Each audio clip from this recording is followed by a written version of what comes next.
What? Couldn't hear you. Seriously? I muted it for What the the video. Sorry. I almost want to start this whole thing again, but we can't because it's live. Freak.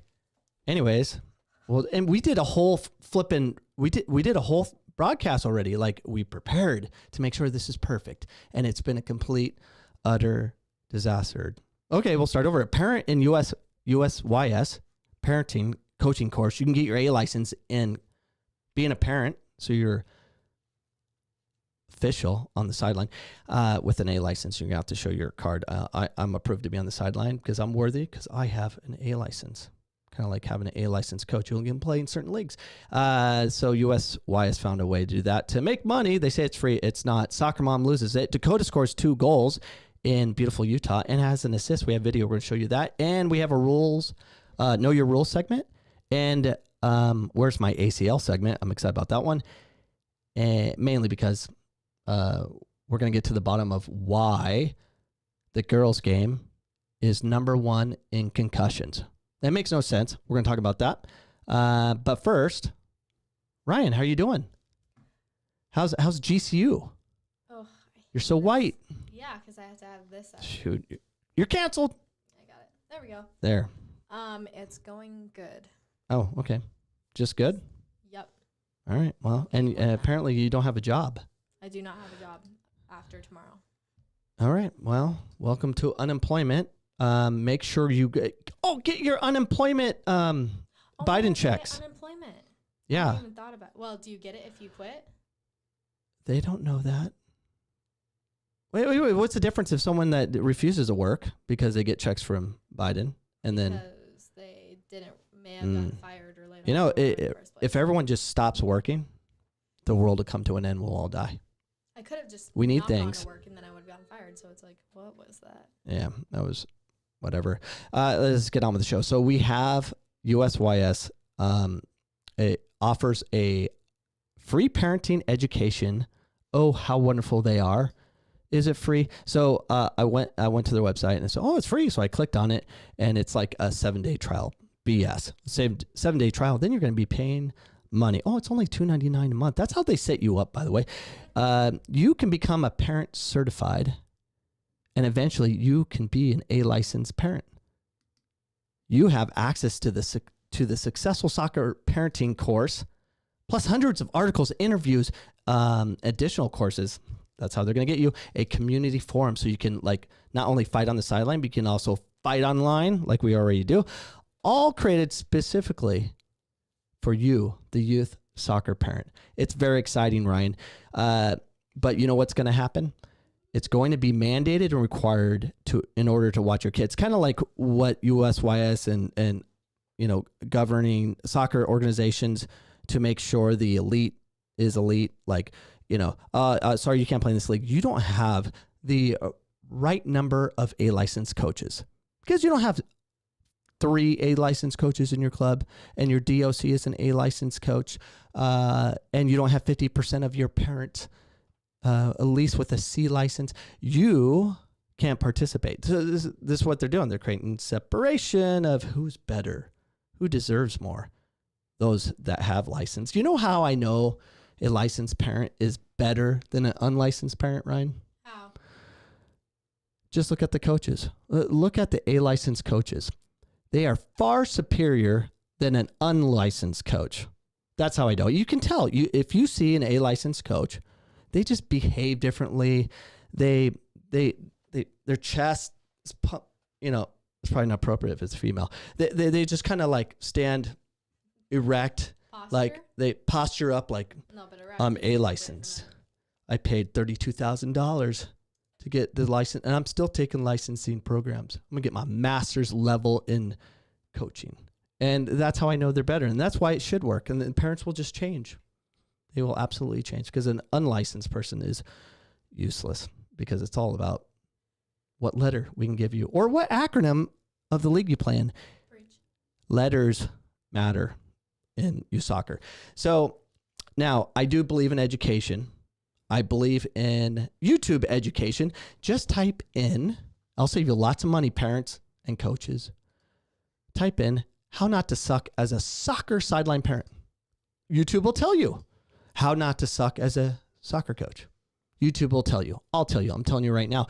You can learn everything you need to know online.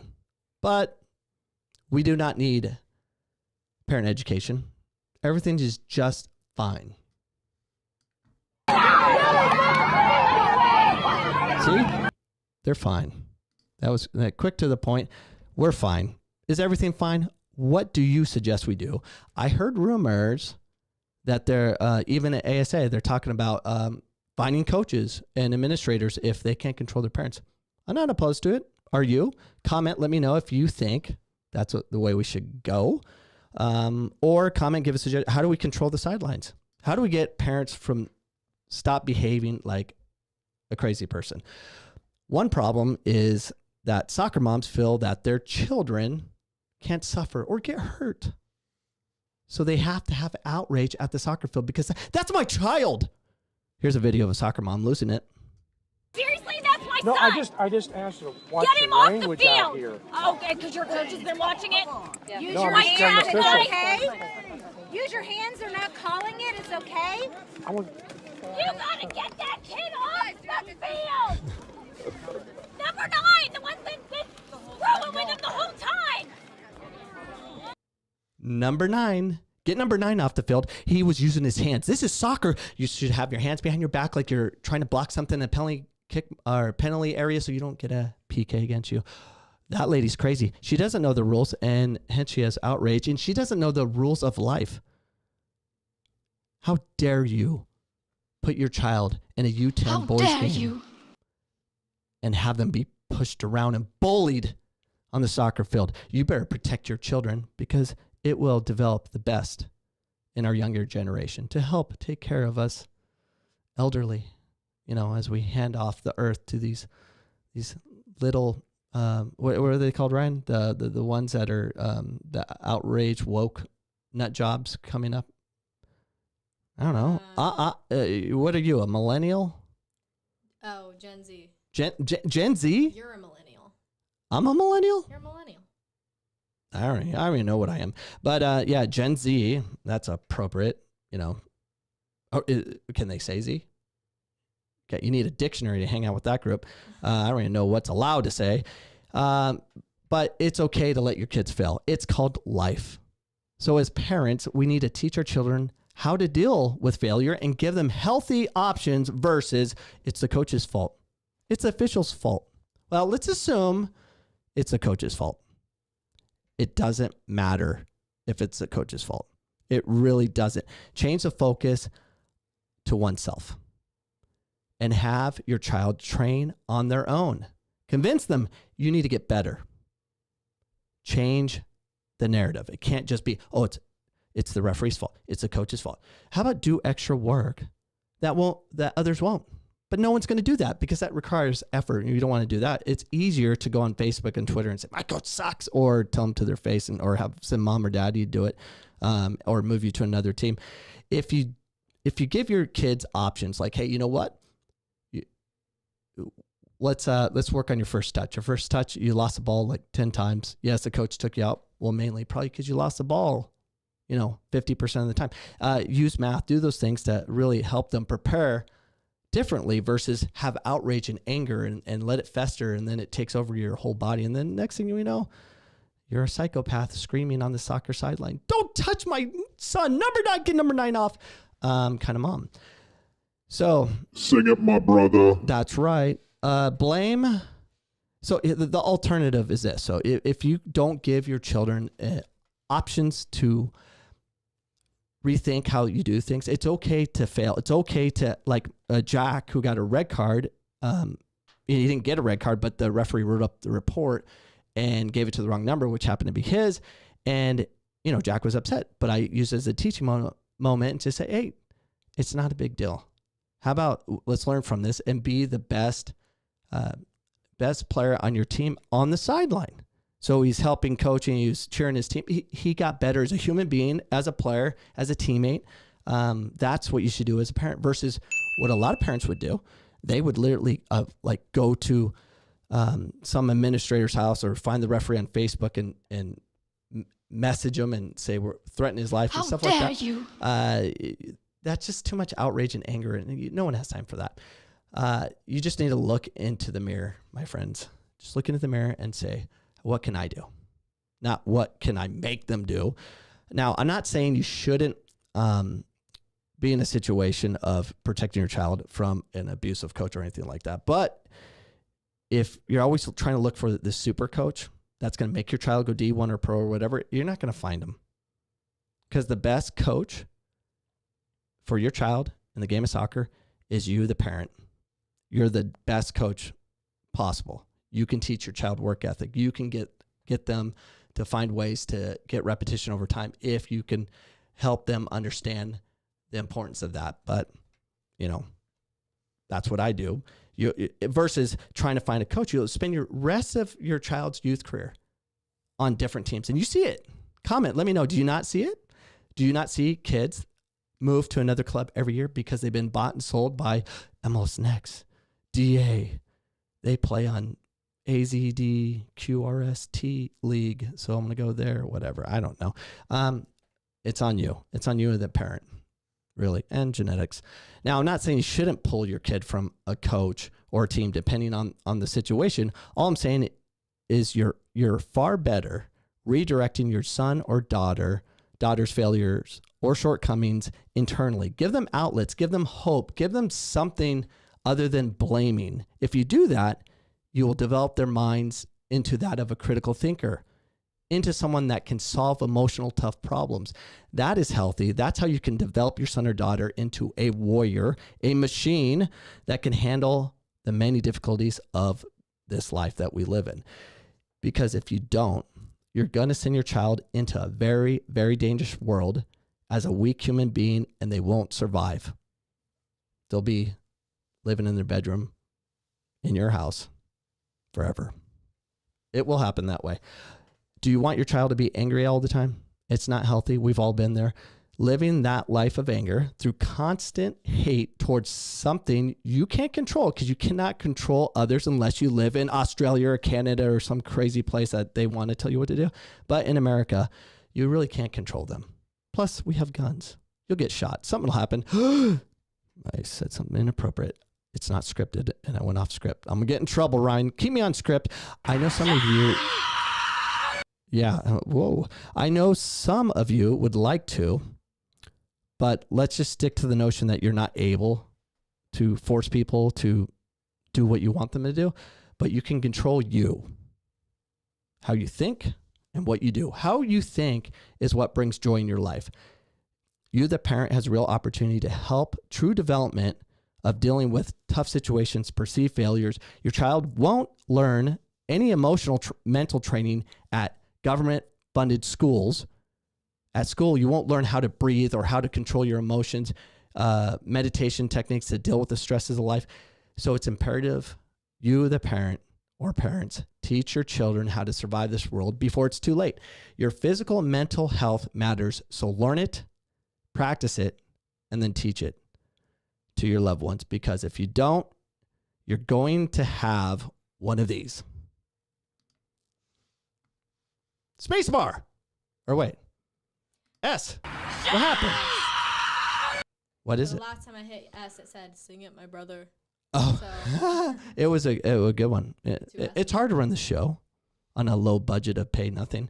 A Maryland youth soccer coach is under police investigation for an alleged assault of a referee during a tournament in Chester County over the weekend. That's assault, brother. Yes, it's assault, my brother. According to the Westchester Police, the incident happened Saturday around 12:30 p.m. at the Delacy soccer fields in East Bradford Township. Sources say a coach with an under 14 team, it's always like U14, U12 that parents are nuts, and U10 and U6. Not U8, but everything around that. Here's the news video. Listen to this. Jeez. No. There you go. Tournament involving a coach and a ref. It is still unclear what exactly happened, and police are asking for help so they can get to the bottom of it. Chris, what do you know about this? Can you tell us what's going on? Yes, Shane, I got some information tonight. A Maryland soccer coach is under the microscope, also under police investigation tonight after an on-field incident with a youth soccer referee at a tournament this weekend in Chester County. And police are asking any parent who was there who may have seen something to come forward. The delay. How do you not have the information? I mean, parents don't shut up. It was a secret game or something. It was at a tournament. People are around. They have a VO camera. You can find the information. So I'm confused on what happened. I think it's possible that the referee might have made this a little more than it needs to be. So, you know, some officials sometimes overreact. Check out this video of this referee overreacting.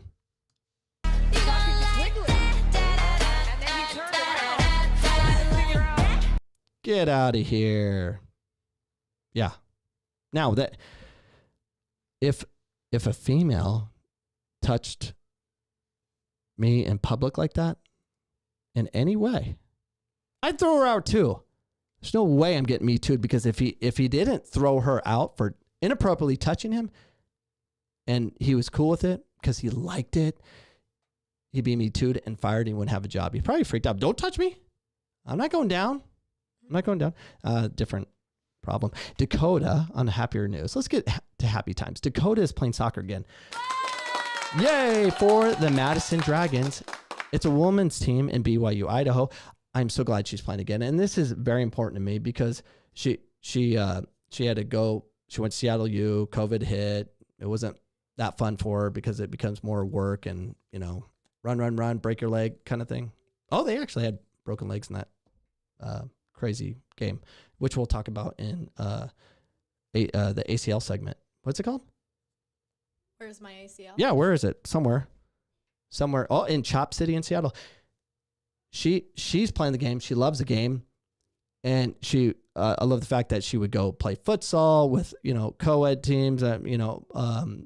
She just has fun with the ball. She even had a cheering squad a little bit with Brazilians calling her female Messi. However you say that in Portuguese. How do you say that in Portuguese? Female. Where did she meet Brazilians? At BYU, Idaho. Oh. Yeah, it's of course. Internationals everywhere. Everyone wants to come to America. Anyways, so she played a game. It was on Facebook Live. I got some of the video. Check out this video of Dakota's assist. She hits this ball, lobs it beautifully. Stays on side. Ball whipped across. Beautiful. Come on in. Pulliam puts it in. Oh, that was awesome.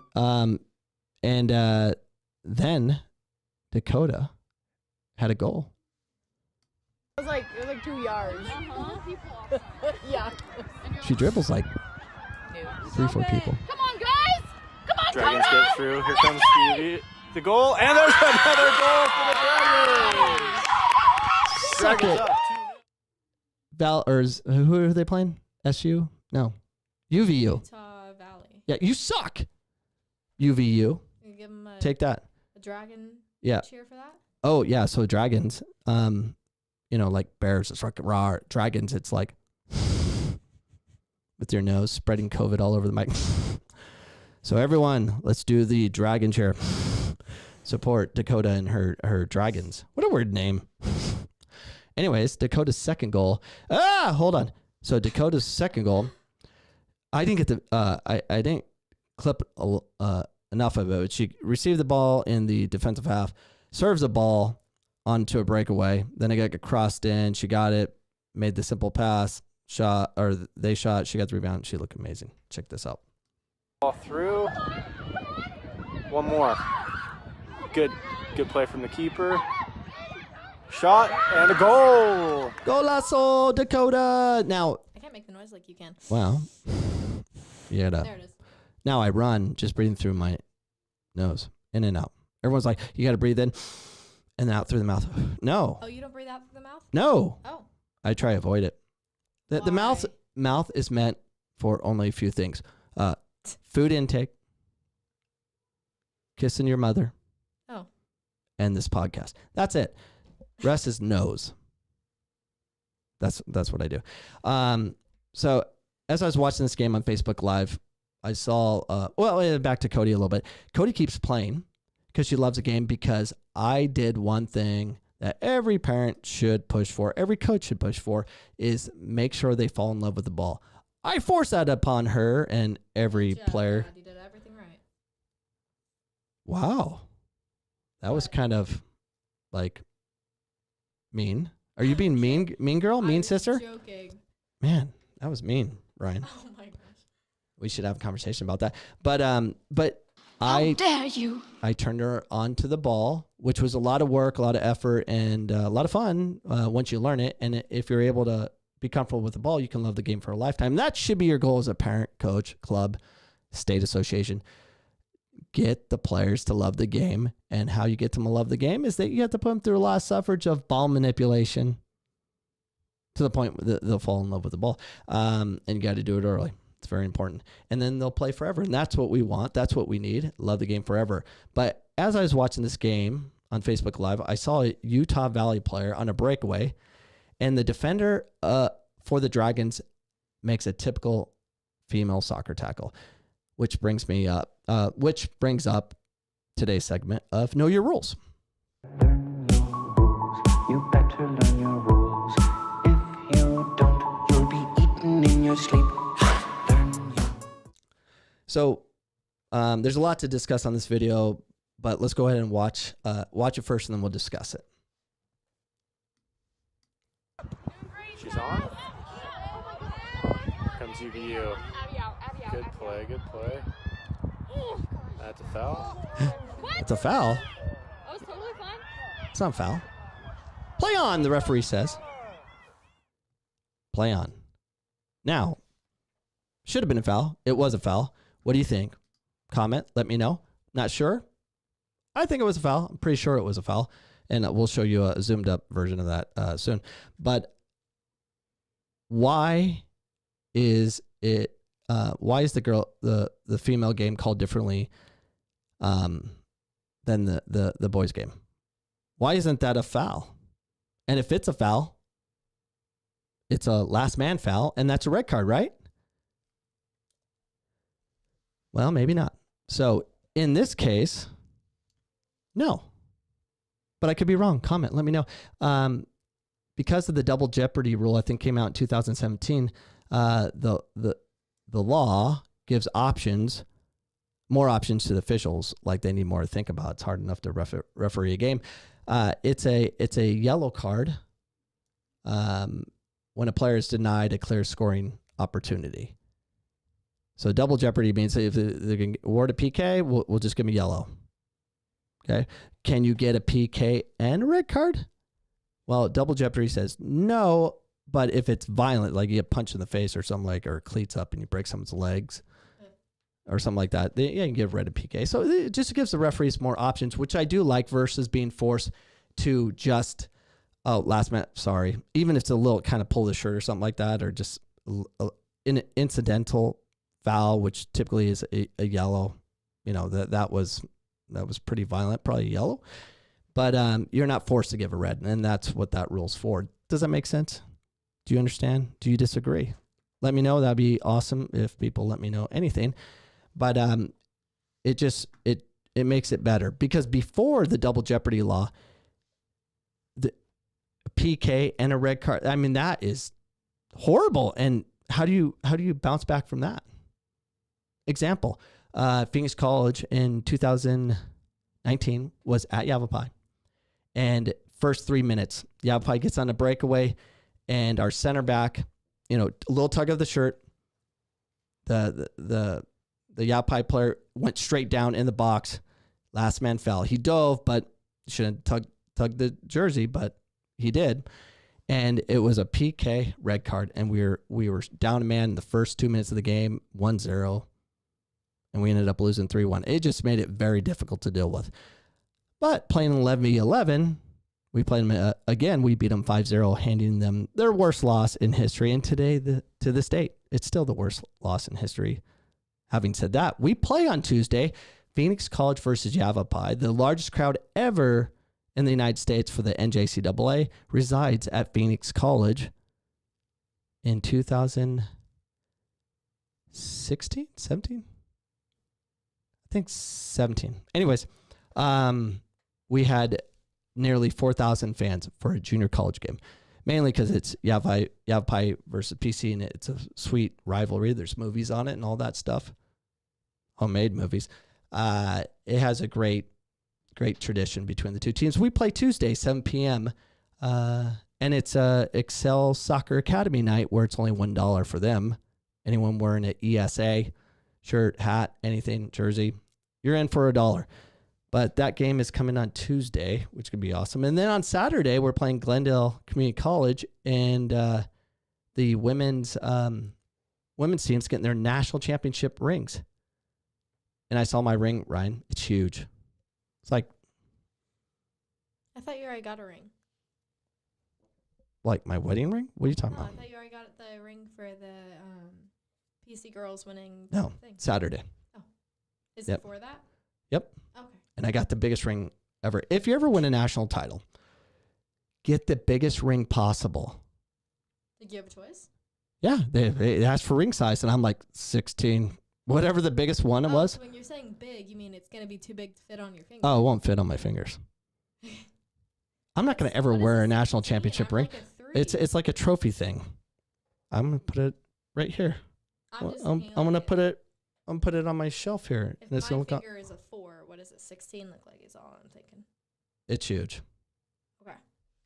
But after watching the breakaway foul, it got me thinking again about how reckless the girls' soccer game is. No better time than now to do a segment on Where's My ACL?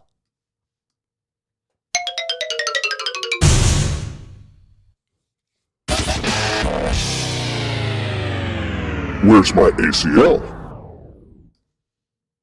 So we're going to watch that video again, but we're going to zoom in. Can you have that? You have that video zoomed in, right, Ryan? Yep. Okay. Watch again. Comes UVU. Good play, good play. Smash! What? Hey, what? It's not a foul. Look at the referee. He's like, nah, that's not a foul. It's not a foul on the women's game. In the men's game, I mean, she even dove and everything. Well, she didn't even have to dive. She got smashed. Was that a reckless tackle? Was it dangerous? Comment, let me know. I'm really curious if you think it was. Maybe you think it wasn't. That's just part of the game. It was shoulder. You know, extension of the arm. Okay. Is it reckless? I think it's silly, but she got away with it. And maybe the center back is so smart for the Dragons that she knew the referee just didn't call anything. I'm just going to destroy her. And she did. And it wasn't a penalty kick, which is awesome. So why do girls play this way? And why do officials officiate that way? Where it's like, plan. And it's like that. In the men's game, it's not. I think maybe we complain more. I don't know. Girls are just tough, I guess. Whatever. There's a problem. But I get that, we want to act like, oh, girls are strong and all this stuff. But I want to be consistent on the men's and the women's, because I coach men's and then I coach girls soccer at Millennium High School. I'm confused on the rules. Go from the men's game. Oh, that's a foul. His bone sticking out of his leg. That's a foul. It's a foul. But not in the women, not in the girls' game. They put the bone back in and play on. That's what they do. It is that violent. Of course, I'm over exaggerating, but I can prove what I'm saying right now with documented academia, doctors and scientists, because we believe science, not Fauci science, real scientists that actually see people and they're not horrible and lie to us. I just got us banned. Girls soccer is number 1 in all sports and concussions, for the exception of football. From MedStar Health, they did an 11-year study to understand the risks and trends of sports-related concussions among 12 other sports, the majors, basically, that most people play in high school. They concluded that girls soccer had the most concussions among the girls' sports and the second highest incident rate of all sports observed, only behind football, a sport that wears helmets. Go figure. Girls had roughly twice the concussion risk of boys. That doesn't make sense. Same sport. I don't get it. Why is the girls' game that way? Is it because coaches hate girls? They just want them to be destroyed. Go through her. Get stuck in. Get a body. I don't know. I don't get it. The referees don't help either. There's a serious problem, and we got a lot of comments. So yeah, I was about to say we got a comment from Jamie or Jaime. I missed part of the discussion. What is the difference between double jeopardy and denying goal scoring opportunity rule? I don't know. I don't have Mark Passatory with me. But the double jeopardy. So we saw this last night at the Phoenix College women's game. They were playing Scottsdale Community College. They were up 1-0, and then they got fouled in the box, and it was a pretty deliberate foul. And the referee gave the Scottsdale player a yellow, which is correct because they awarded them a PK. Now, it's still up to the official to decide. Now, if it was just a violent foul, it could be a straight red, and they get the PK. All the rule does is give it to them. Now, Jaime was asking between double jeopardy and what? Denying goal scoring opportunity. Oh, out of the box. So, I'm thinking it's out of the box. Anyways, out of the box, last man is straight red. That's what it is. Any other questions, comments before we move on? Nope. Am I missing videos? All the videos have been played, right? Yes. I think I missed an overlay, though. If anyone want proof that we do our research. No, nope, that's not it. Oh, that you didn't do the medical one? Yeah, where is it? Well, they're numbered. I don't know. I'm not in charge here. All right, stop it. Dude, we are live, and I can't really edit this. I can delete everything. Just such a weird choice. Why live? It's more fun. I like the pressure. I hate the pressure. So there's a lot of discussion. And by the way, the fact that I could pull this podcast off, being stuck at Phoenix College for 2 days. 2 days. Up at 5 a.m. in the concession stand.